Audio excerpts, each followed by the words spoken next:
Masih ada tak orang yang berpendapat bahawa penyakit bara ni contagious? Pernah berlaku yang mana klien kita seorang kanak-kanak yang mengidap bara. So bermain di koridor rumahnya dan jiran tu halau anak ni. Dan katakan jangan main dekat-dekat rumah aku, nanti anak aku semua jangkit penyakit bara kau. Yes. Tentang rawatan ini, kadang-kadang dia dapatkan pakar kat kedai kopi. Pakar dekat banyak pasar. Tu. Ya. Banyak pakar dia. Kan? So kami tukarkan. Instead kau fokus dengan kenapa kau, mari sama-sama kita mencari pelangi. Bahasa Inggeris lah dia cakap kan. There is a pot of gold at the end of the rainbow. Ada satu tu berani. Dia datang jumpa saya. Pak Sok, saya dah jumpa pelangi saya. Yang baru-baru ni panjat bukit, panjat gunung. Apa khabar semua? Saya Natasha. Dan saya Batrisha. Dan selamat datang sekali lagi ke Notapis. So hari ini kita nak bincangkan apa, Natasha? Awak tahu tak? Tak tahu. Hari ini sebenarnya kami nak bincangkan tentang satu perkara yang sangat-sangat real. Memang ia satu perkara yang kita sering dengarkan tapi seperti all penyakit, selagi tak kena pada diri sendiri atau kepada orang yang tersayang tu, kita macam tak dapat rasa lah betapa realnya perkara ini. So how real are we talking about? The reality of penyakit bara atau cancer. I'm sure semua orang ataupun everyone knows of someone yang pernah mengalami penyakit ni. Memang kita tahu penyakit bara ini merupakan salah satu deadliest disease. Sebenarnya secara global ia merupakan second leading cause of death selepas penyakit jantung. So memang penyakit ini menyeramkan dan kita tahu nak jalani rawatan to manage it pun menyeramkan. Betul. Tapi sebenarnya walaupun ada yang dapat overcome penyakit ini, stigma yang terkait dengan penyakit ini tetap stay with them sepanjang masa. Benar. Dan hari ini kita akan sentuh tentang isu ini dan bersama kita di studio adalah orang yang terbaik untuk kongsikan perkara ini, Ketua Pegawai Eksekutif CEO Persatuan Ain Society, Encik Muhammad Yusof Ismail. Apa khabar Pak Yusof? Datang. Baik, Alhamdulillah, syukur. Terima kasih. Jadi hari ini kita nak kupas beberapa perkara. Jadi Pak Yusof, you dah lebih 2 dekad dalam Ain Society ni. Saya. Jadi dalam 2 dekad tu pastinya macam-macam story ataupun perkara yang anda telah lihat dan dengar kan. Jadi nak tanyalah, sekarang ni agak-agaknya masih ada tak orang yang berpendapat bahawa penyakit bara ni contagious? Ada tak? Masih. Really? Masih. Jadi sebab tu kami mengadakan satu kempen dipanggil kempen kesedaran bara. Kerana salah satunya ialah orang masih ada banyak, kalau dalam bahasa Inggeris dipanggil myth and misconception of cancer. Maknanya banyak dongeng-dongeng tentang bara ini dan sebagainya. Jadi kalau kita cakap tentang kanser ni berjangkit kan, kerana pernah berlaku yang mana klien kita seorang kanak-kanak yang mengidap bara. So bermain di koridor rumahnya dan dekat sebelah rumah jiran. Dan jiran tu halau anak ni. Dan katakan jangan main dekat-dekat rumah aku, nanti anak aku semua jangkit penyakit bara kau. Yes. Ini berlaku. Habis budak-budak tu masih kecil lah, macam Masa usia tu berapa? kecil, tapi sekarang dah boleh dikatakan dah anak dara lah, dah berumur lah. Waktu tu usia dalam 7 tahun saya rasa, dan sekarang dah 19-20 tahun. Tetapi apa yang makcik tu cakap, sampai sekarang anak tu masih melalui trauma. Right, bahawasanya dia menjangkit sampai nak katakan boy girl relationship pun terbantut kerana ni takut nanti menjangkit pada dia sendiri. Ya, pasal benda ini kan bila dah kanak tu sensitif kan, jadi dia macam melekat lah benda tu kepadanya. Dan kat situlah counselling diperlukan. Right? So kalau kita katakan itu PTSD lah. PSTD. So saya rasa misconception ni ialah sebab stigma itu ada terhadap pesakit bara kan? Bukan, kalau kita perhatikan pesakit bara itu sendiri, dia sedang melalui satu yang dipanggil, kalau dalam bahasa Inggeris dipanggil grieving lah. Dia berkabung kerana dia now sekarang dah tak boleh lakukan seperti apa yang dia boleh lakukan sebelum ini. Jadi dia sedang loss of control kan. Jadi dalam waktu tu dia very vulnerable. Maknanya kan dia mudah terjejas emosi dia. Jadi bila dilemparkan dengan tuduhan, kata-kata seperti ini, dia seolah-olah menyebabkan dia mengalami trauma itulah. saya. Jadi dia ada impact yang lebih besar lah. Bukan hanya yang lebih besar, tapi ia merupakan satu impact jangka panjang. Kerana waktu tu kanak-kanak tu masih kanak-kanak dan Masih dia dan kalau kita tahu kan, setiap kanak-kanak melalui perubahan baik secara fizikal maupun secara emosional kan, daripada alam kanak-kanak melangkah alam pra-remaja, remaja dan dewasa. Jadi dekat situlah yang membentuk masa depan dia kan, karakter dan sebagainya. Macam orang kata anak-anak kecil ni masa bila mereka membesar ni impressionable Exactly, lah. right? Lagipun kita tahu kanak-kanak kan egocentrik. Segala-galanya kan kadang-kadang dia berangan macam dia princess, dia puteri, dan tiba-tiba Saya pun berangan kadang-kadang. Tahu tak apa. Kan? Tahu tak apa. Kan? Right? And suddenly orang cakap, kau ni muka, and that left and Selain tu ada stigma yang Dan lain. mungkin stigma ini dia terbawa-bawa sampai ke besar bila dia nak mencari partner. Saya. So adakah pernah pernah That's why kita cakap yang kanak-kanak tersebut tu tadi kan kena lalui banyak proses counselling. Sama ada counselling secara individu maupun kelompok. Right? Dan juga banyak orang salah tanggapan bahawasanya kanser hanya medical condition. Right? Disease, penyakit. Memang betul tak dapat dinafikan. Dah pergi doktor ke, bila kita lalui proses rawatan dan sebagainya, prosedur kan, boleh okey. Right? Tetapi kesan yang lain ialah daripada segi jati diri, emotional, minda. Right? Jadi rawatan perlu tentang bara. Tetapi dekat sini dia kena pergi bengkel juga untuk memperbaiki dia punya status, emotional status dia, minda dia, cara dia berfikir yang dipanggil secara dalam istilah kaunseling tu psikososial dia lah.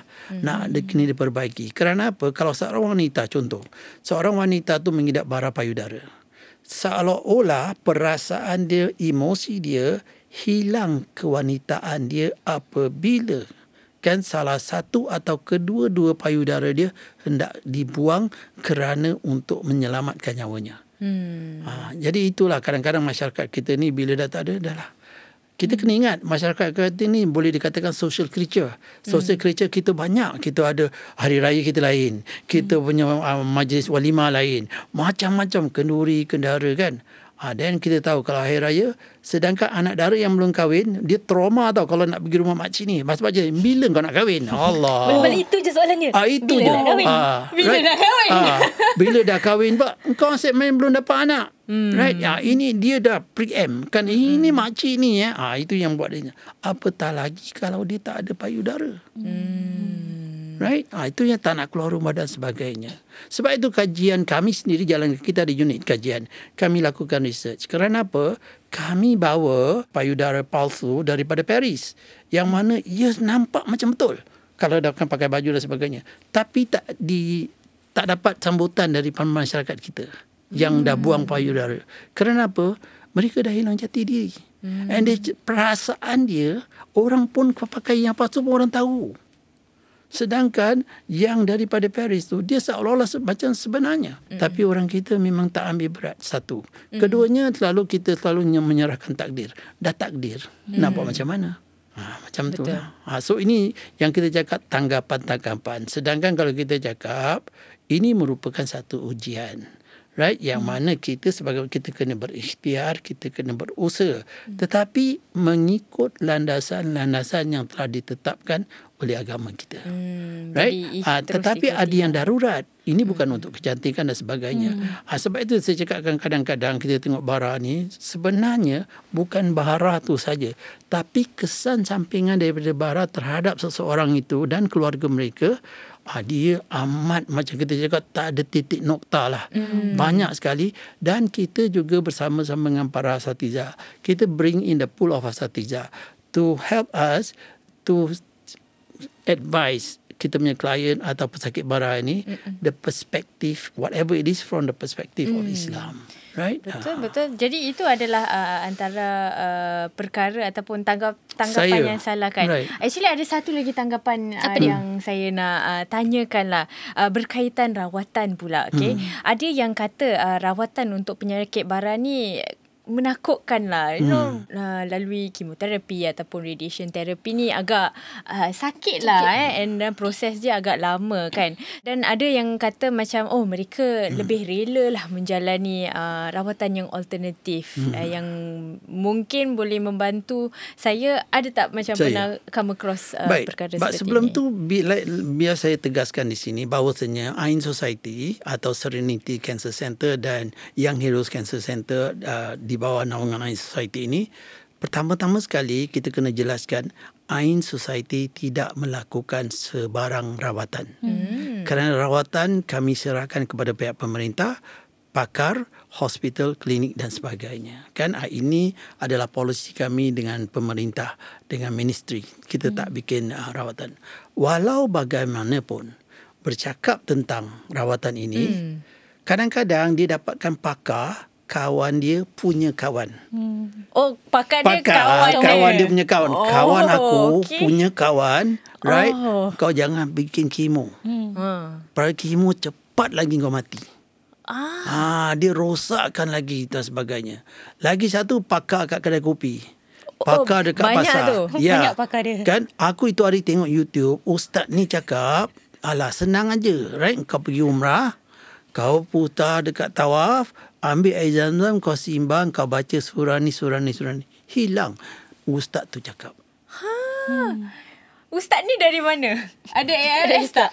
Tak ada So tak kami boleh tanya pakai, siapa ustaz tu, tapi tak diberitahu lah. Ini pasal apa? Ada confidential punya ni antara guru tiba-tiba dan confidential. dan murid lah. Jadi ini yang berlaku kita tengok kan. Dan yang ada pula herba-herba yang dia baca dekat dia baca dekat Facebook, dia baca kat YouTube dan sebagainya. Jadi pendek kata, kalau kita tengok tentang rawatan, ada orang bukan kerana ada elemen daripada ustaz ke, nasihat daripada ustaz-ustaz dan sebagainya, tetapi mereka sendiri memang jenis penakut hospital. Kita ambil contoh sedangkan jangan cakap bara atau rawatan bara. Kita tengok waktu COVID kemarin. Berapa ramai yang takut jarum. Actually, I mean to be fair, pergi hospital pun takut jugalah kan. Kita tak tahu apa yang akan terjadi beratur, habis kita dengar story kan. Kau jangan pergi COVID punya vaksin. Right? Kawan aku kena koma sampai sekarang. Itu ini kan. Ada banyak group chat yang macam-macam. Itu jam lah bila kita tengah beratur tu, macam-macam ayat yang mana kita hafal kita baca kan. Right? Macam-macam kita baca. Betul. Lepas tu kata setengah jam punya monitor, 30 minutes after that kan. Betul. Habis kita rasa rampu ni macam berkelip. Kenapa ini macam right. Oleh kerana kita dah dengar kan rumors kan macam-macam, dan kita pula gatal tangan nak scroll tengok Facebook. Alamak, betul lah, kawan aku punya kawan punya kawan. Tapi tak tahu siapa. Ramai kawan dia. Jadi tanggapan ini memang berlaku, dan yang sedihnya sampai sekarang masih berlaku. Jadi kalau macam tu, bagaimana Persatuan Ain Society ni memainkan peranan lah untuk mengubah pemikiran tersebut lah, because you mention you guys tak handle medical care dan sebagainya kan. Ini satu perkara yang memang sukar, kerana kita nak pecahkan tembok pemikiran yang dah mendebal sejak sekian lama kan masyarakat kita ini. Dan di sini dah satu program tu yang kami panggil Psycho Education. Psycho Education ini mana kami berbawa masuk pakar-pakar doktor yang terutama sekali yang boleh berbahasa Melayu, para pakar. Kerana makcik-makcik, kakak-kakak ni kan, dia susah sikit nak faham. Kan nak kena cakap dengan dia as simple as possible. Kan bahasa pasar, bahasa hari-hari. Terminologi yang berat-berat ni lagilah dia takut. Lagi menakutkan. Menakutkan. Kan jadi yang dia boleh faham. Mujur kita ada doktor dari India, doktor yang Tionghoa dan masyarakat Melayu, doktor Melayu sendiri yang boleh bring them down at their level. Syukur yang alhamdulillah kita dapat tahu. Dan juga kita membawa mereka yang pernah mengalami first hand experience, yang dah melalui proses-proses atau prosedur rawatan ini, berkongsi pengalaman dalam keadaan yang kita panggil dalam satu environment yang selamat. Sebab itu dekat Serenity Care Center di Hick Road tu, di bawah naungan Ain Society, yang nombor satu sekali kita mengadakan sesuatu ruang yang mana mereka merasa selamat. Kan, tak merasa terancam, dan confidentiality tu tinggi, rahsia. Dan suasana di situ pun memberikan mereka sesuatu keyakinan bahawasanya mereka dalam ruang yang selamat. Dan kami juga belajar sesuatu, kalau psychoeducation tak seperti yang lain, ramai-ramai 20-30 orang. Tidak. Dan kita grupkan mereka dengan yang lebih kecil lagi. Dan satu yang menarik ialah, setiap kali ini kita tak ada macam konservatif punya atau konvensional punya group counselling yang mana mesti nak duduk macam ni. Tak. Kami panggilkan tea session. Kami kat meja kan taruhkan 2-3 orang kat situ, sediakan mereka kopi dengan lampu yang lebih mendamaikan. Jadi taklah gelap sangat. Jadi dia terasa dia tu terlindung sedikit. Ini orang kita ni kan macam dia kalau terdedah sikit dia rasa macam kan privacy dia invaded lah. Macam tu. So ini semua pengalaman kami melalui perjalanan kami selama ni. So kita mula dulu trial and error, then we improvise, and what works we do more. Nyata pendekatan yang seperti ini it works more. Dan satu lagi melalui video-video yang kita dapat daripada international yang mana mereka kongsi dengan bukan kita. Bukan ustaz YouTube bukan ustaz YouTube. Ini yang sahih lah, evidence based lah. Macam tu. Tapi dalam pengalaman kita, walaupun dengan pakar, doktor yang pandai berbahasa Melayu, faham budaya kita, tapi yang sebaik-baiknya ialah yang paling berkesan apabila kawan dia sendiri yang pernah mengalami, yang pernah melalui that pengalaman, bila dia kongsi, dia orang lain seperti yang memecahkan tembok tu, yang membuatkan dia merasa yakin. Bukan itu saja. Sebab itu kami macam kata-kata kita berikan mereka peranan lebih sikit, yang kami gelarkan mereka ini koordinator. Koordinator penyelaras ini ialah antara staff dengan klien. Kadang-kadang cakap staff, cakap doktor pun dia tak nak dengar. Tapi yang koordinator, yang penyelaras ini, yang menjadi jambatan ni, relatable, dan waktu sampai nak pergi di operation theatre kan dan sebagainya, koordinator ni akan memimpin dan bersama-sama dengan dia, memberi dia keyakinan. It is okay. Right, I've done this before. So it is best to have that been there, done that punya model, role model. Jadi selain daripada itu, kita juga lengkapkan para penyelaras ni dengan basic counselling skill. Right, apa yang boleh dan apa yang tak boleh. Memberi, dan setidak-tidaknya kami tingkatkan darjat dia. Dulu pesakit bara biasa. Sekarang mereka dah jadi koordinator. Sikit atas. Memperkasakan mereka lah. Sikit atas. Jadi merasakan mereka di-empower. Diberi pengupayaan. Kan? Jadi rupanya kanser ni merupakan hikmah untuk aku. Right? Dia pun tak tahu yang dia ada talent bagaimana mendekati. Jadi ini yang kami dapati. Jadi sekarang ni kita ada hampir 70 penyelaras. Right. And mereka lah yang ke hospital, mereka yang waktu orang tengah sakit, sehingga kan waktu kita panggil di hujung pelangi lah, di hujung end of life, mereka bersama. You see? Jadi kalau dalam kes yang macam tadi Pak Esok kongsikan yang sampai macam wanita tu datang ke Ain Society sampai macam dah bernanah-nanah dan sebagainya, apa mungkin dia punya pengubahan lah dalam pemikiran, apa yang buat dia rasa macam okay, mungkin this is the time lah nak pergi Ain Society. Dia dah berubah. Dia dah ada itu mentality dia nak pergi rawatan. Masalah dia suami dia. Ini tembok lagi satu. Selain daripada rawatan, even nak pergi saringan, kami buat kajian, salah satu penghalang wanita untuk membuat saringan barah payudara, suami. Kerana aurat. Mana boleh dedahkan depan orang lain dan sebagainya. Jadi kalau kita tengok, banyak penghadang-penghadang daripada sudut pemikiran orang kita tentang saringan dan rawatan. Jadi apa yang Pak Esok dah kongsikan tu banyak kepada pihak patient lah Tapi bagaimana pula untuk keluarga mereka lah? Bagaimana anda ataupun Ain Society ni mengubah pemikiran untuk encourage lah keluarga mereka. So dalam perjalanan kita baru-baru kita just focus on the patient. But as we go along, bukan hanya keluarga tapi the most important juga ialah caregiver. Kan siapa yang menjaga pesakit ni? Kalau suami, mungkin isteri yang jaga. Kan kalau katakan isteri, mungkin ayah jaga tapi ayah kan mesti cari nafkah. Mungkin anak yang pertama, kakak dan sebagainya. Dan kami dapati caregiver ni, dia merupakan golongan yang bukan nak katakan diabaikan lah. Yang kita selalu lepas pandang. Right? Kita just focus on the cancer patient. But diorang melalui satu stress level yang amat tegang. Right? Kerana dia punya personal life pun dah habis. Right? Dia nak kena attend to the cancer patient 24/7. Seperti yang kita maklum, cancer patient kan emotional dia dah jadi macam roller coaster. Sekejap tinggi, sekejap rendah, kadang-kadang menjunam. Terutama sekali apabila dia baru habis kemoterapi. Hilang selera makan, mabuk, panas, right?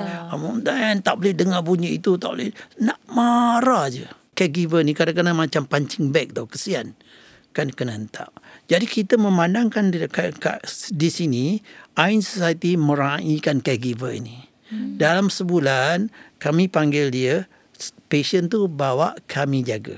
Untuk 1 hari. Right? Dan you respite care lah ni. Respite care. So clever. Thank you. Terima kasih. Yeah, kita panggil dia respite care. Ni hari you punya day off. Kalau untuk wanita, kami kasih $200. Kalau you nak shopping, go. Wow. Nak jadi? Tak nak, takut. Right? So, yang ada jangan salah faham tau. No, I just want to go to the mosque. Mencari ketenangan. I miss me. Kan? I miss me tau. Aku rindu aku. Because selama ni aku dah kasih sepenuhnya untuk. You know? So, kalau dekat mosque tu dia dapat. Tapi still lah kita cakap, okay, if you are at the mosque, we bring you there and kita tinggalkan you. Then ada juga sponsor comes in, spa, right? For that day kan facial, body spa dan sebagainya. Jadi mereka ada diberi masa dan peluang untuk rehat pada hari itu. Dan di sini coordinator still mainkan peranan. Dan kami juga ada a pool of nurses. So pada hari itu caregiver temankan kan yang pesakit dan nurses took care of the medical punya keperluan pada hari itu. Okay. Right? Kalau the male punya caregiver, okay, male belanja tak banyak lah. Kita kasih 100. So lelaki dia tak banyak inilah. Tapi dia pun kadang-kadang nak beli jeans baru. Tapi selalunya dia orang pergi haircut lah, pergi barber. Pasal dia terlupa dia punya grooming, personal macam grooming. Macam simple-simple punya things. Exactly. Macam potong rambut, tak dapat nak buat. Tapi the impact that we have on them, because kita raikan mereka, after that, when their battery dah recharge, and they give more dalam jalan. Dia pun dah tak marah-marah. Itu yang orang katakan beri mereka peluang untuk recharge. Selain daripada itu, kami juga adakan special group untuk diorang. Kongsi pengalaman. Right? Because you punya pengalaman ni berharga. Kerana mungkin isteri seorang ni, isteri dia payudara. Isteri orang ni lung cancer. Kan berbeza. Kan? Tapi kan cari kesamaan daripada segi tantrum, kemarahan dan sebagainya. Tapi selalunya nasihat yang mereka beri, nasihat tu very impactful, very berharga pasal pengalaman dia orang. Oh kalau dia marah ni dan kau diam aja dan sebagainya dan sebagainya. You see, kami banyak pelajari bahawasanya pakar yang sebenarnya adalah mereka sendiri. Right? Pasal mereka yang mengalaminya kan. So daripada medical punya ini, daripada counselling punya ini, semua yang kita tengok hanya garis pandu. Tapi ini yang kami kagum dengan keberanian, kami kagum dengan apa yang mereka lalui. Tapi yang paling kami kagum sekali tentang kesabaran, ketabahan mereka. Ketabahannya. Right? Kerana kalau sabar je tak cukup kalau tak tabah. Right? Jadi sebenarnya kalau kita tengok Ain Society ni, tugas kami ataupun tanggungjawab kami ialah, saya selalu panggil lah, kami ni saudagar harapan. Kami jual harapan. Bahawasanya selama ni kau rasa kau dah tak ada harapan. Kerana tanggapan kanser itu adalah hukuman mati is very real kepada masyarakat kita. Kan? Tapi dengan gini, kami ada yang dah 20 tahun cancer survivor. Mereka merupakan role model. Ini yang saya cakap tadi, kami jual harapan. Kan? Tuan-tuan dan perempuan, kami present 20 tahun cancer survivor. 12 tahun breast cancer punya survivor. Dah buang dua-dua para payudara. Tapi tengok masih anggun. Kan? Masih stylo. Masih boleh pergi walimah. Masih boleh ke sana. Masih boleh hari raya, tak ada orang siapa nak tanya. Right? Pakai baju, tak ada orang tahu pun dia dah tak ada tak ada payudara. Jadi kat sinilah kami cakapkan, saya amat-amat bersyukur. I'm very glad dalam bahasa Inggeris bila kita take this punya mission yang kita nak menyantuni pesakit bara. Kerana sebenarnya kalau kita tengok masyarakat kita sangat-sangat memerlukan. Kerana sebelum-sebelum ini, setiap orang kena diagnose dengan bara, masyarakat kita, dia terus recluse. Take refuge, tak nak jumpa orang lagi, menyendiri dan walau insipidity. Tak ada harapan. Right? And the questions tak pernah terjawab. Selalu cancer patient bila diagnose dengan bara, first question is, kenapa aku? Why me? Tak pernah dapat jawapan. So kami tukarkan. Instead engkau fokus dengan kenapa engkau, mari sama-sama kita mencari pelangi. Pelangi tu kerana apa? Kan bahasa Inggeris lah dia cakap kan, there is a pot of gold at the end of the rainbow. Carilah apa harta yang di hujung pelangi. Sehingga kan bila kita bawa mereka pergi umrah pun kemarin, itu saya cakap, carilah pelangi anda. Ada satu tu berani. Dia datang jumpa saya, Pak Sok, saya dah jumpa pelangi saya. Apa dia punya pelangi? Kita tak tahu apalah. Tapi waktu dia cakap tu depan Kaabah. Pak Sok, saya dah dapat pelangi saya. Alah. And kalau you tengok sebelum tu Sugul dan sebagainya, now the bumps ada spring. And baru-baru ni panjat bukit, panjat gunung. Dah boleh join Natasha. Boleh join saya. Saya pun suka panjat bukit. Ya, mula-mula Bukit Timah. Now sekarang tak salah dia Puteri Gunung Ledang. Wah, susah tau. Puteri Gunung kan kena naik ladder dan sebagainya. What we are saying is that with the right punya coaching, with the right punya motivational, right, and they will work wonders. The thing is that just carilah pelangi you. Kita tidak janjikan kesembuhan. Kan kami tak janjikan a better tomorrow. What kami say is that there's still hope. If you are still breathing, that means there's still hope. So cari pelangi you. Deep Deep. Kan? Right? Tapi betul lah. Kena cari. Apa orang kata, you have to search for the reason for you to live. Exactly. Macam kita kat In Society, gila punya kerja nak kerja jaga orang kanser, because every week people pass on. Every week kita dengan air mata. And we still wants to do it. Right? Macam gitu. Kalau kita tengah drive kadang-kadang dapat berita kan, kena berhenti sekejap. Bukan wiper kereta tau. Kena wipe kita punya. You know, that day I dengan one of my staff tengah drive, I drive dia, kita nak pergi meeting. Tahu-tahu dia melalak. Allah. Okay, maknanya dapat message lah. Baru meninggal. Okay, leave her alone. But that's us. Tapi paling impactful bila kanak-kanak. Saya masih ingat lagi, beberapa tahun lepas, lagi 2 hari ke petang raya, kanak-kanak. Dia meninggal.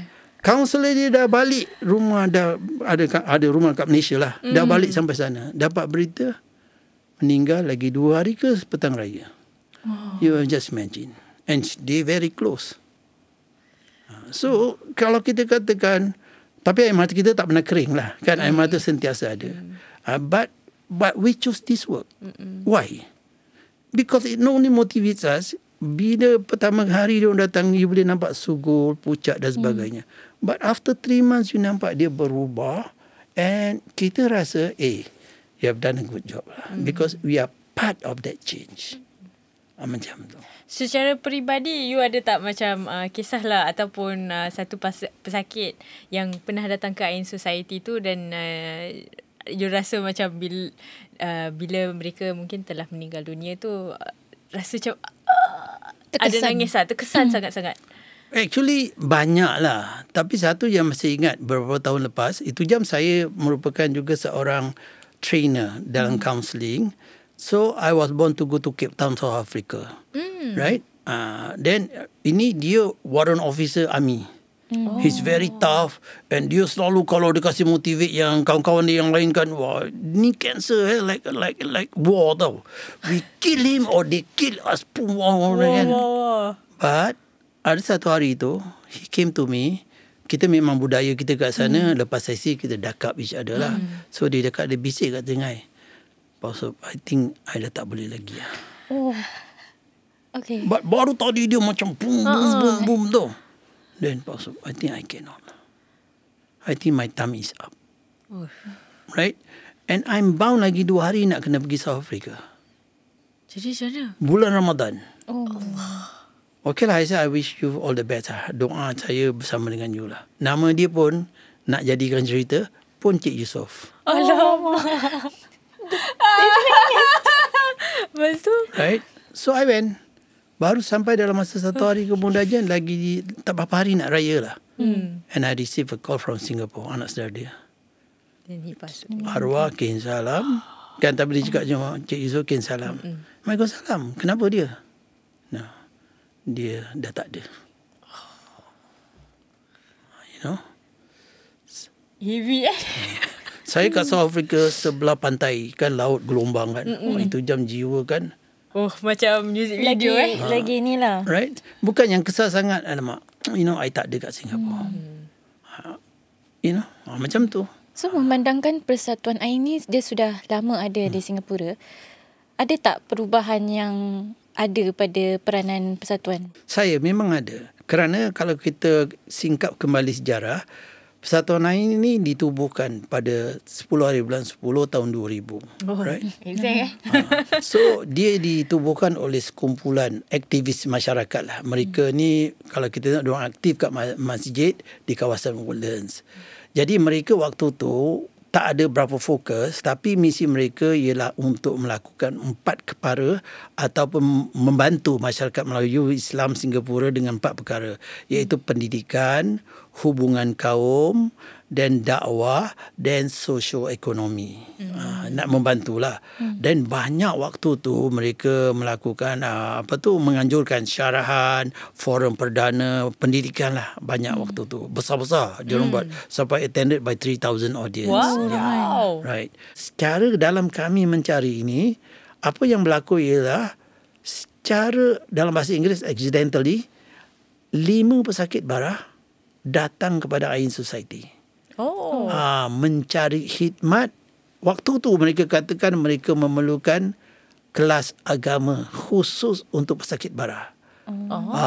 Walau mereka dah mana-mana tempat dah pergi dan semua cakap pergilah belajar kat masjid.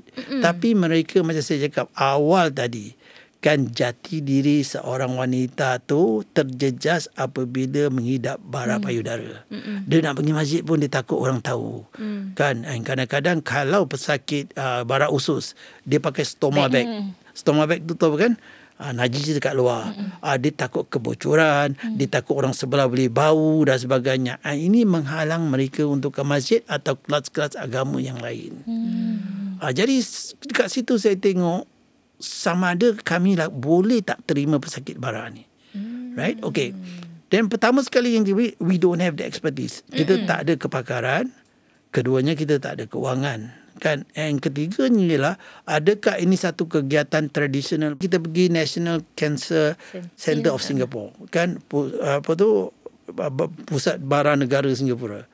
And kita pergi sana sambutan para doktor dengan pekerja di sana, staff sana. Cuma yang tak ada hadar dan gompang. Oh. Wow. Meriah. Dia kata, they welcome us. We need Malays to do this.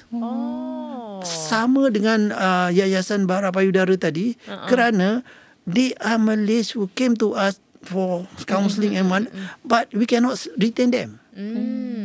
Satu kali terus hilang. But they need help. They need education. So we need Malays. Then we are willing to help. We are willing to teach you. Jadi itulah titik permulaan. Itu dia titik permulaan. Dan saya tanya juga yang asatizah kelas-kelas agama dan sebagainya. Memang diorang tak ada kepakaran. And kalau ada bolehlah datang duduk je. Tapi kita tak tahu macam mana nak special treatment with them. So saya cakap ini ada keperluan. Kumpulkan staff. Okay. I send my staff to the hospital. Tengok berapa banyak orang Melayu yang memerlukan khidmat macam ni dan mengidap bara. And we were overwhelmed. Banyak orang Melayu dan yang memang kita perlu. Dan kebetulan pula yang 5 orang datang tadi, dia punya koordinator lah. Merupakan Allahyarhamah. Pengidap pesakit bara payudara, merupakan seorang nurse di hospital Tan Tock Seng tak silap saya. Dialah yang tulang belakang ni yang dorong-dorong cari badan. Kerana dia nak sangat melihat satu kumpulan sokongan untuk pesakit-pesakit bara Melayu Islam. So dia suruh dia orang cari badan mana yang sanggup. Bila kita sanggup, wah, sepantas kilat dah. Macam Miss Marvel datang. Right? Okay. Dia ada kepakaran lah. Dia tahu, dia nak help. Okay lah. If you have the counselling, it's good enough. Okay lah, mulalah pencarian. Right? Then, okay, we can do this. So pertama kali kita run lima orang ni, I yang run sendiri. And I saw it works. At the end of the day, I say, tengok, next week, diorang datang tak? Datang. Bukan dengan 5 orang. Next week, 8 orang datang. Oh, ni baru kawan yang bagus. So that means it's working. I don't know what, but it's working. No, 3 months later, jadi 14. Wow. Then ada juga suara-suara yang against apa yang kita nak buat. Salah satunya ialah saya ni, you're only good working with the youth. Dulu kan saya kerja dengan remaja bermasalah dan sebagainya. Kan, why you want to enter this? Do you have the expertise? Saya tak ada kepakaran. Number 2, do you have the money, the funds? Saya tak ada duit. Right? Then this is non-Malay Muslim punya kegiatan. Why you want to do this? Okay, tak ada kepakaran. Alhamdulillah Allah kirimkan Profesor Dr. Fatimah Latif. No worries, I will help you. And dia bawa kawan-kawan dia, kan, doctors. And on top of that, dia bawa pula kawan-kawan dia yang pediatric, kanak-kanak.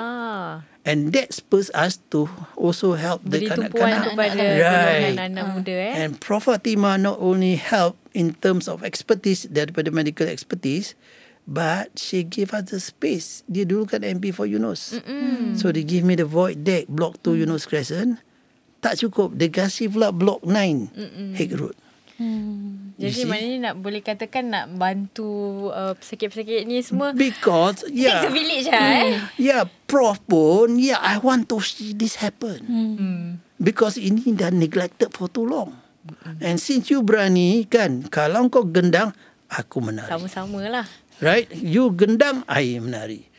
Kadang-kadang kalau kata-kata budak-budak yang meniaga ni, lupa dulu mari macam gitu. Right? Kalau lu boleh angkat ni, okay.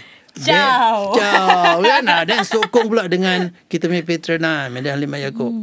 She asked me, kalau saya kongsi dengan dia, there are, that people are not supportive. They are not supporting me because they say, do you have the expertise, do you have the money?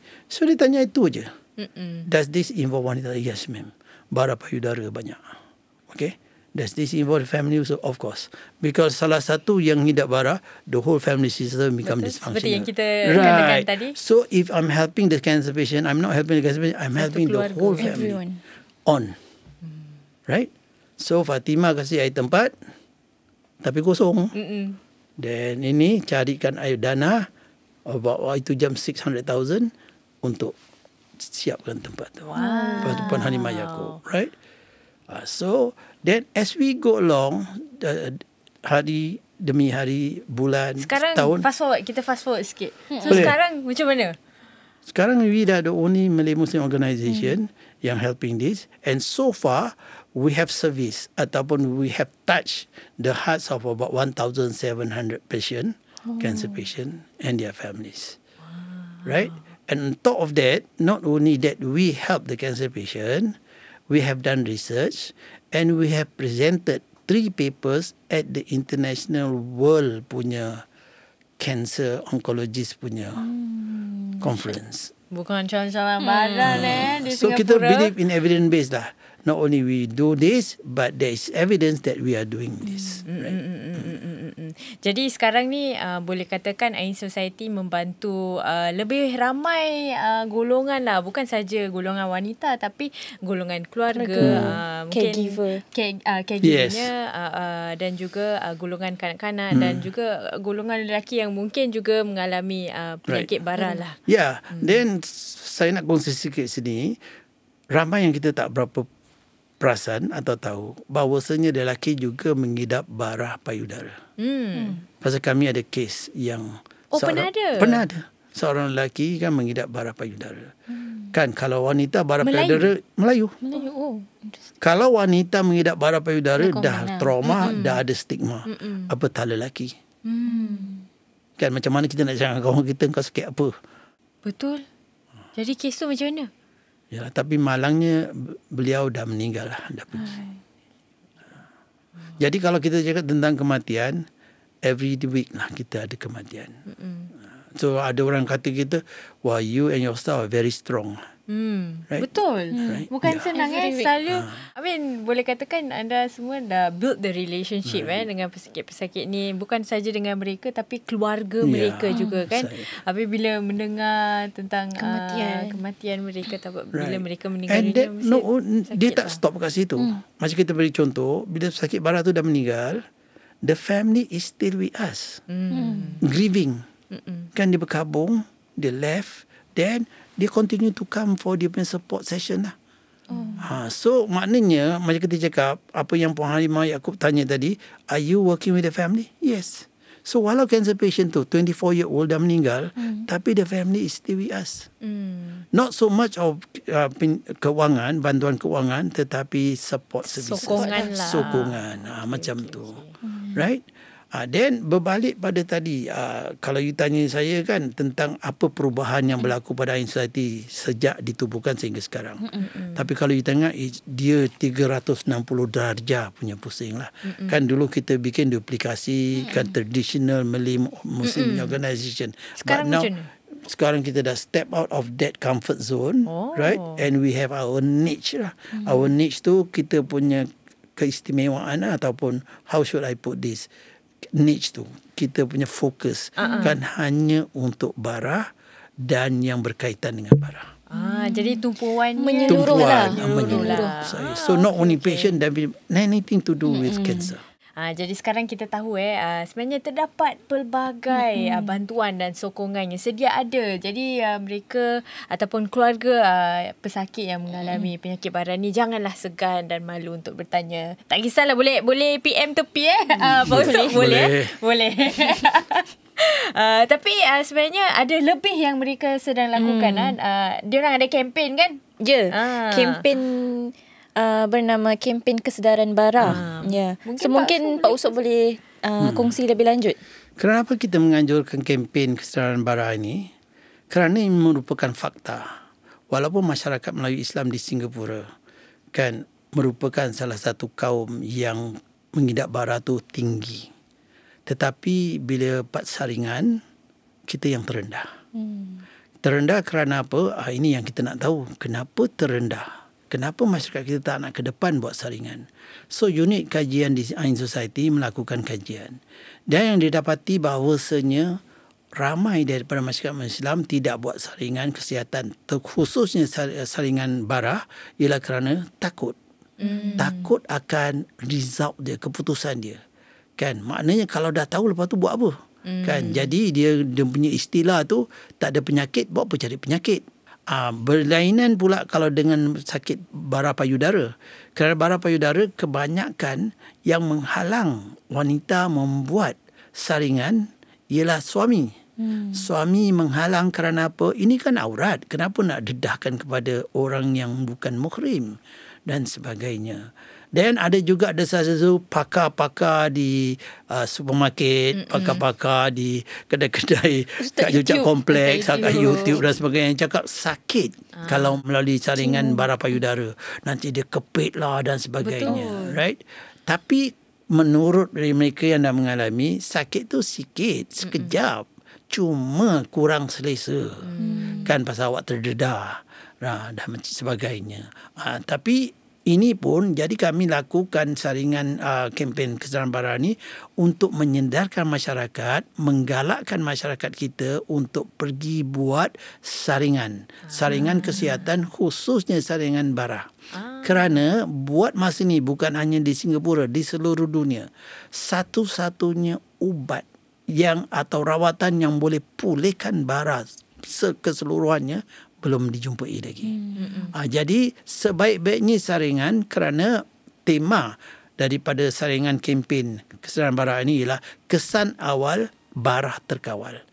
Kalau kesan awal maknanya you beri peluang kepada pakar dan doktor banyak lagi kaedah-kaedah yang dapat membantu. Mungkin kalau tak memulihkan tapi to contain, to manage that bara. Jadi kesan awal bara terkawal. Suka tagline tersebut. Short and sweet. Short and sweet. Itu bukan suka, tanyalah siapa yang kasih tagline tu. Siapa yang kasih tagline tu?